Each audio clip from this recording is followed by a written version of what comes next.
here of life after death, and trying to be as objective as I can. I can't say that any one of these singularly prove that after your heart stops, after your brain waves cease, that there is absolute scientific empirical proof that there's life after death. But I would say when you take these cumulatively together, I think the evidence is overwhelming. That for you and for me and every person you'll ever meet, that when they take their last breath, it will certainly not be the end of their life, but they will experience a different kind of life. So let's look at the 6 evidences. The first evidence is from nature. You know, we learn a lot from nature, the pattern, the cycle, that things go in a cycle and they die. And, you know, we have this thing called winter where everything gets dark and the leaves are gone. And then we have this thing called spring where life comes back. It was Plato who said that I'm not sure what's after death, but nature seems to give us a picture of what it will be like. Some new kind of life after death. And so inside of every piece of fruit is a seed. And if you plant the seed, you get the tree that brought it. Oak tree has an acorn, and the acorn, if you plant, you get another oak tree. And the caterpillar goes into this cocoon, and it seems to die, and then it bursts forth as a butterfly.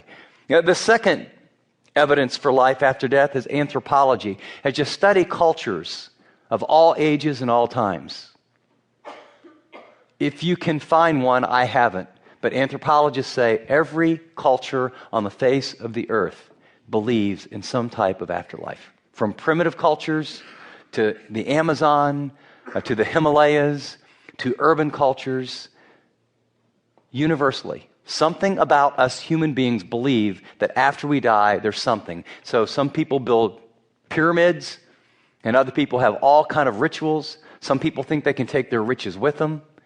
But there's a universal belief system in terms of life after death, a common thread of all people. Psychologically, we have this innate inner longing. The psychologists call it that sense of there's got to be something more. That hunger, that thirst for meaning, significance, never quite gets satisfied. I mean, if I only had enough money, if I just find the right person, if we ever have kids, if we could just do this, if I could ever get the right job, no matter what we accomplish, no matter how good it gets, there's always that, we're not quite there. The writer of Ecclesiastes says it's because God has placed eternity inside our hearts. So nothing fully in this life will ever answer that big question that says, you've arrived. So you have nature, anthropology, psychology, ethics. Morality demands justice, right?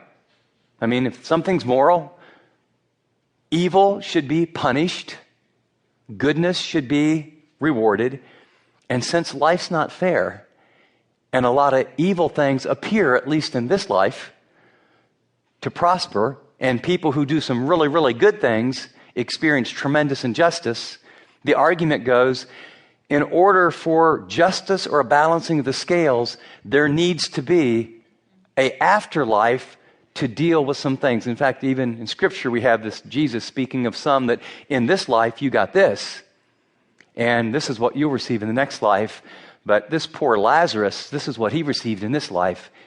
So it's the argument of justice. The next one is very similar philosophically. Immanuel Kant took this idea of ethics and he took it to its logical conclusion. And he said, philosophically, you need to have an afterlife because if there's morality and if there's purpose and there's saneness, because life isn't fair, to have a consistent philosophy. And he went through a lot of logic and reasoning, but he basically says, you really can't have meaning and purpose in life philosophically without justice, and without justice you got to have ethics, and all that can't get done in this life. There has to be more than this to come up with a philosophical basis for living a life of morality and goodness and caring about people.